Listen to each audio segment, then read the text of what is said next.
everybody, welcome to Porn with Jordan. This is the channel where I pour tea on a variety of subjects and shows and sweeten it with my opinions, all while running the YouTube streets.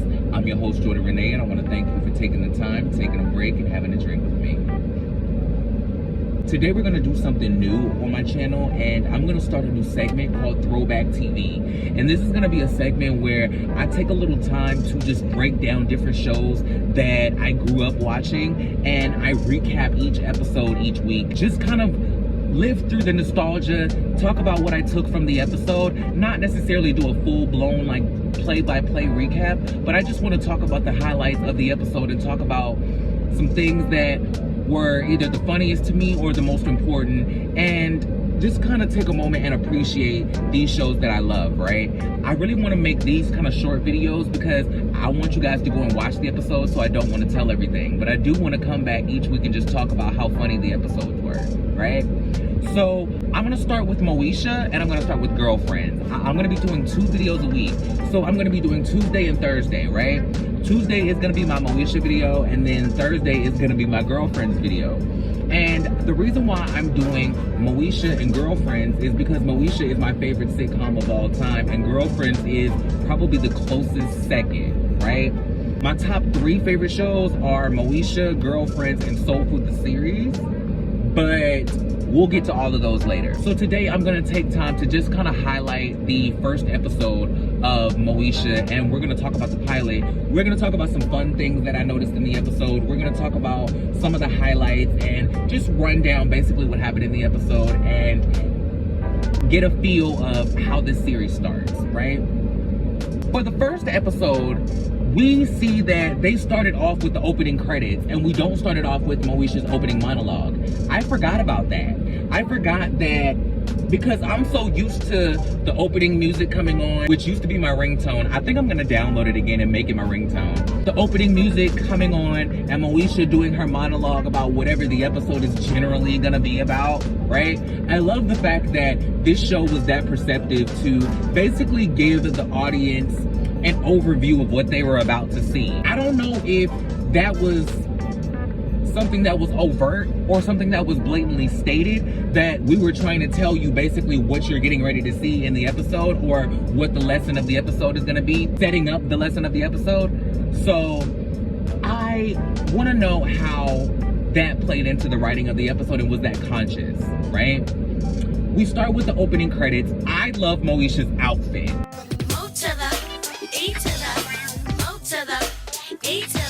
Right? Moesha's outfit in this opening credits is amazing. I love the pants, I love the overalls, I love the long sleeve shirt that's yellow with the short sleeve neon green shirt, but she has on like Oxford shoes, and the braids. The braids are immaculate. Like, I'm really finna get my hair braided like that short just to give a Moesha tease, for real. I love this outfit. I love that she's dancing, and the choreography is so funky and fun. This is the first iteration of the theme song that we're gonna get. I think the theme song changes. It changes only once, but the opening credits change twice, right? There's this version of the theme song.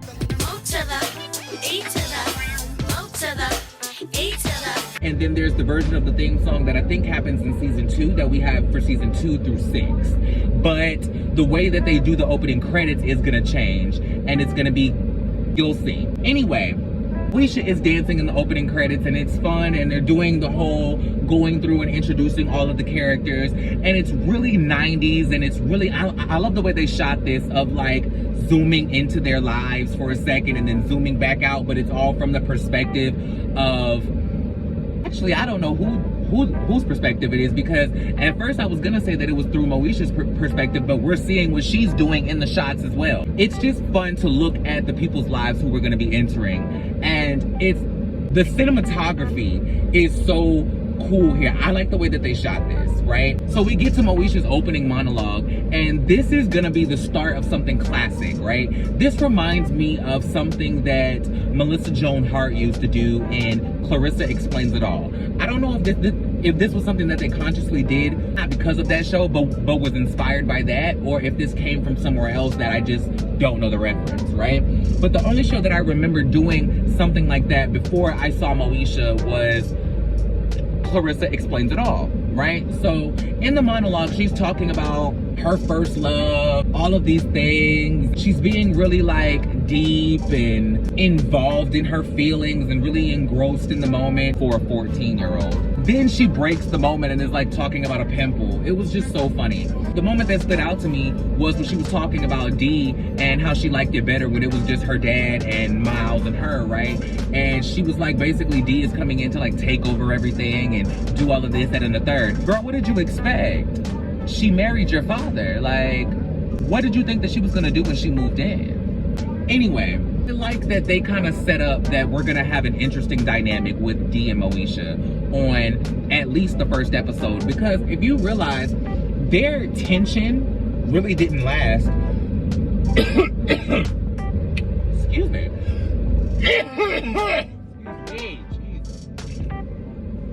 Whew. Their tension really didn't last beyond the first episode. If you think about it, like the first episode, it was really tense and it was really uncomfortable, their dynamic. And I think that maybe the writers got that response back from the reception of the pilot, and then maybe said tone it down, right? And they just let the resolution between Dee and Moesha be that, and they just run with them being cool from there, because you don't really see them butting heads like that after this. Not in like a real way, as far as like, you ain't my real mama, you know? I love that they are just so cool and comfortable with Hakeem just being in the mix of the family, that he's just been around so long that he really just is a part of the family, whether Frank really wants him there or not. It's really funny to watch the dynamic between Frank and Hakeem, because it's so funny to watch him be like, not even a foil for Frank, but just something for Frank to like pick at, right? And but the relationship that you're gonna see them develop is gonna be so great, and it's so, they give you all of the things that you kind of, well, that people like me wish that they had growing up, right? This episode is really about Moesha getting her heart broken for the first time, and we get introduced to this boy, Ohaji, who's gonna do the heartbreaking. Now, this is eventually gonna be Merlin Santana from the Steve Harvey Show, but I know him from playing Ohaji on the first season of Moesha. We come into the den, we meet Andel, we meet Kim, we meet Niecy, and I'm assuming that the third girl is Trina. We don't see her again after this, and the two friends, Kim and Niecy, kind of solidify the group. Andel gives her advice about how do you know you're in love, and Andel jokes about, I knew it was real at your age when I had butterflies. I knew it was real when I got grown, when he wanted to pay my rent. Now I know it's real when I want to pay his rent. Girl, Andel is a honey. I love that Andel delivers lines in a way that she's not, it doesn't sound like she's telling a joke. It sounds like she's literally just having a conversation with the person, and just the shit that she says is funny. Do you know what I mean? So I enjoy that banter with anybody and Andel.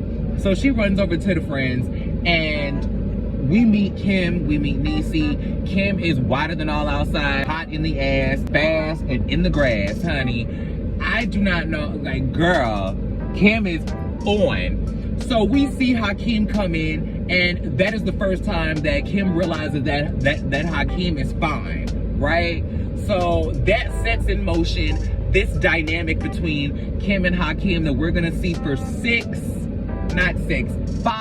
seasons, because in season 5, Kim leaves to do the Parkers with Monique, right? Now, at some point throughout this scene, we see Melinda Williams, who is eventually gonna be most known to me for playing Bird on Soul Food, the series, the other show that's my favorite that I was telling you about earlier. She comes in and she's playing, I believe her name is Tracy, which is funny because her character on the show, Soul Food, the series, is named Tracy. So, hilarious. She comes in and she's talking to Moesha about the French test, blah, blah, blah, blah, blah. And she appears to be like this kind of bougie-esque character. And Kim just kind of like cuts their conversation and says that she's basically blocking her view of Kim, right? Her view of Hakeem, excuse me. This girl, Tracy, delivers this read that is so funny, But what is funnier to me is the way that she scoots her ass out of that damn den after she delivers the read. Kim basically says, you're blocking my view of chocolate thunder or something like that. And so Tracy's like, it seems to me like you've had enough chocolate.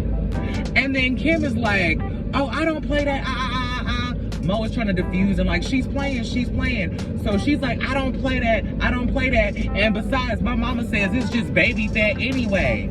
And so Tracy walks her little fast tail ass over there and is like, that's just fat, baby. Oh my God. The way she scoots her little hot ass, this mean switch is so funny to me. That is the funniest part of her read, is the way she scoots her ass up out of there to them hot ass heifers that are waiting on her by the door. That mess was crazy. The next part to me is problematic because Kim turns to Moesha and she's like, do you think I need to lose weight? And Moesha looks her in her face and is like, girl, you got a cute face, and busts out laughing in her face. This is not the first time that we see Moesha clown this girl about her weight. Listen, the reason why I'm doing this show is because all of the shows that I'm gonna be talking about are shows that I was watching when I was a kid, right? And now I'm a grown ass woman. And I want to go back and watch these shows with fresh eyes, with adult eyes. And I really want to see how I perceive the same show from a different perspective. Do you know what I mean? When I grew up, Moesha was everything. When I grew up, I wanted to be just like Moesha. But what she said to Kim was completely problematic. And there's some other stuff that's going to come up that is just, it's not okay. But at the time, that was just how people joked. So that was just, oh, you got joked on. Like, that was really, the late 90s was really an era of like stand-up comedy. So roasting and janking and joning and doing all of that, like that was just culture. Like that was just what you did, right? So whatever, boom. The episode is really about her dating Ohaji and getting her heart broken. So Ohaji comes over and asks for the notes, and they act like they don't really like each other, or like they're having this like tit for tat back and forth. And so Kim asks what's going on, and she says nothing, and she saunters off and flounces her ass out the door. And next thing you know, we see B-roll of them walking around, going on this date, holding hands, blah, blah, blah, blah, blah. Why did they stop including the cast in the B-roll?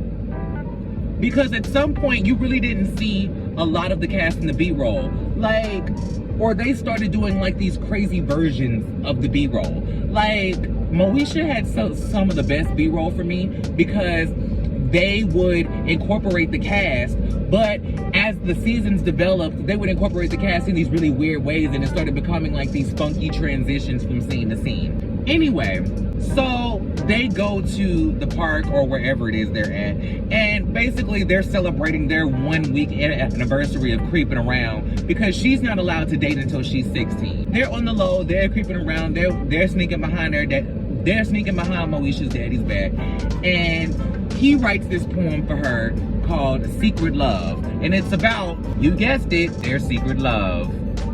So he recites the poem. She thinks it's deep. You know, we used to love Def Poetry Jam back in the day. So he invites her to the den or whatever. She is apparently hanging out with Ohaji so long that she's late for dinner, right? So she comes through the door and she's busting through the door, and Frank and Dee have been looking for her ass for an hour. So she comes through the door and she's trying to play it off. Frank is like, where have you been? Where have you been? Dee is like, where have you been? Where have you been? And she's trying to, you know, play it off and sweet talk her daddy and all this stuff. And it's like, yeah, I was with some friends or whatever, blah, blah, blah. And she basically tells this joke of like, you know how us kids are today. You can teach us how to tell time, but you can't make us wear a watch, or some stupid stuff like that. And so Dee is not janking it, right? She's like, you got to come up with a better excuse than that. And so next thing you know, Frank cuts her off again. He's like, you know what? Just don't worry about it. She's home. She's safe. She's fine. This is one thing I love about black women in 90s sitcoms. The way they wrote black women back then. In fact, it wasn't even the 90s, because Claire Huxtable was just like this. I think that every black mom after Claire Huxtable was this type of mom, right? Where she was like cool and subdued and she was sweet, but when she said something in a certain way, or when she articulated herself with a certain inflection, you knew she meant business and everybody better shut the hell up and get in line. I love that. Claire Huxtable was the OG of that. Dee pulls that in this moment. Frank, can I talk to you, please? I love the way that Cheryl Lee Ralph plays this character.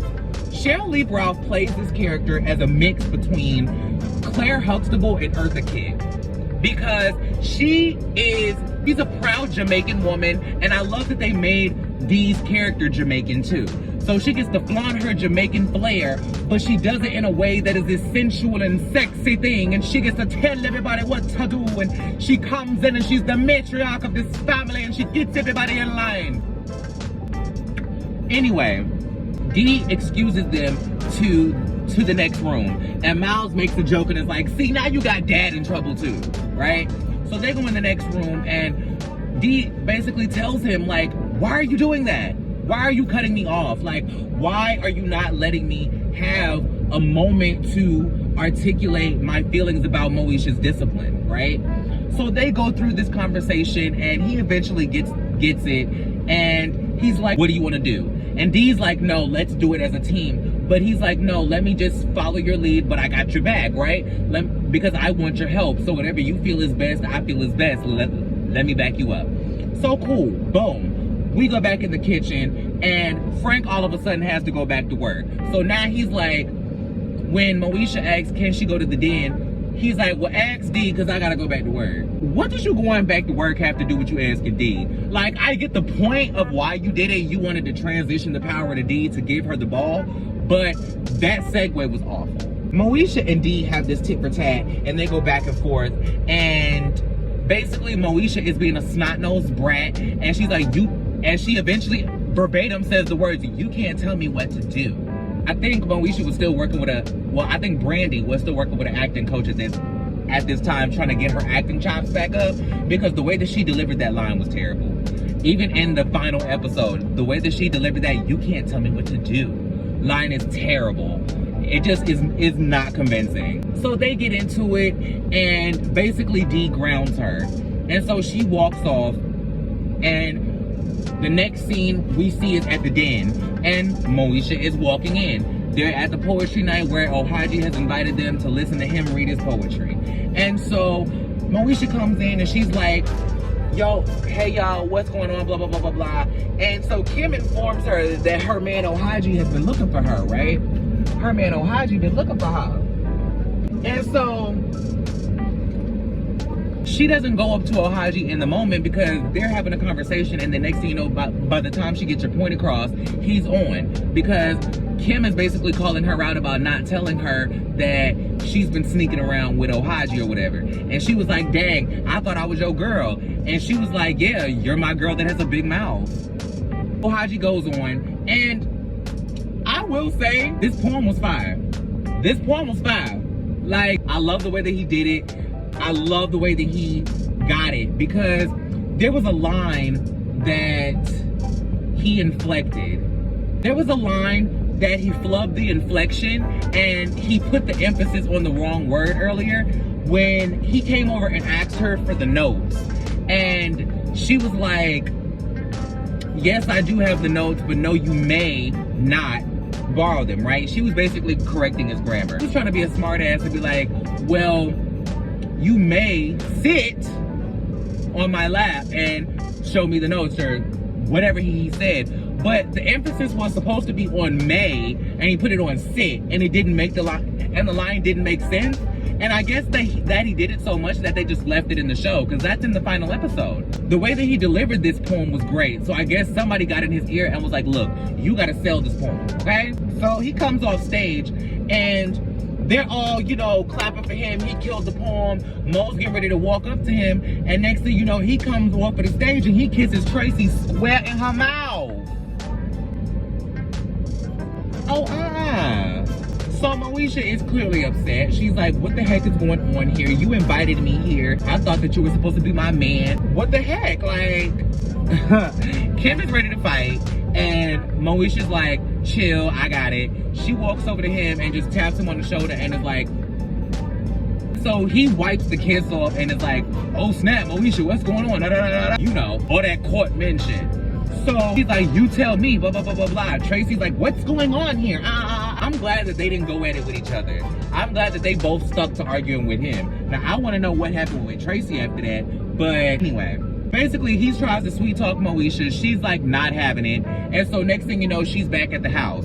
She comes in the door. D is frantic because she realizes that Moesha has been missing. How long has Moesha been missing to D? We don't know. But she is frantic.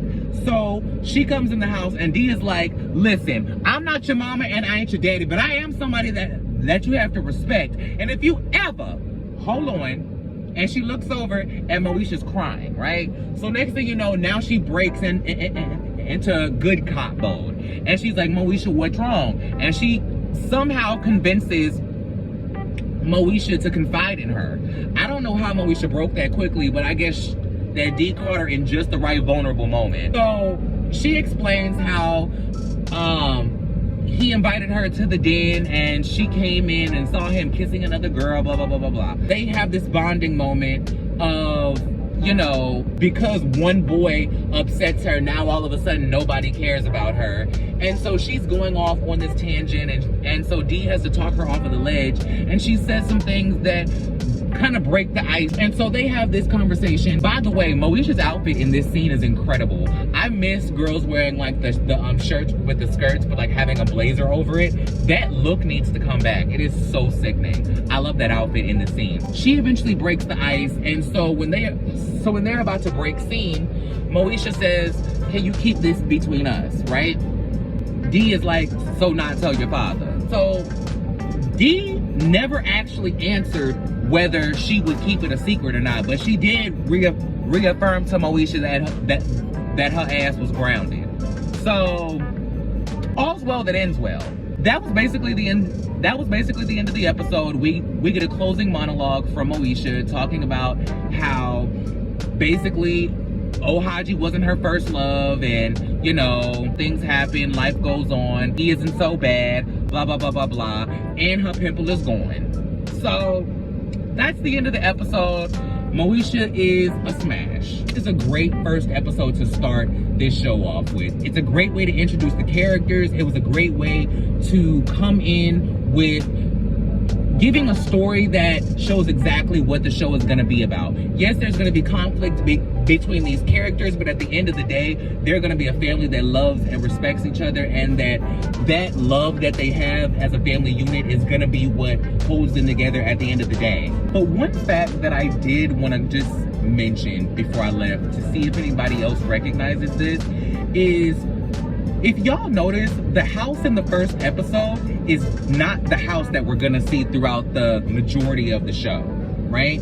If you look at the layout of the house, and I don't know why I notice just crazy stuff like this, but stuff like this always stands out to me, because the house in the first episode, I don't know why Hanging with Mr. Cooper comes to mind, but it reminds me of the house from Hanging with Mr. Cooper. Now, mind you, I haven't gone to look up Hanging with Mr. Cooper to verify that the floor plan in that house is even similar to this, but for some reason that's what's popping in my mind. It kind of feels like for the pilot, they were on an established show set, and so if they got greenlit, then they were gonna get their own set, and then we got the actual house, right?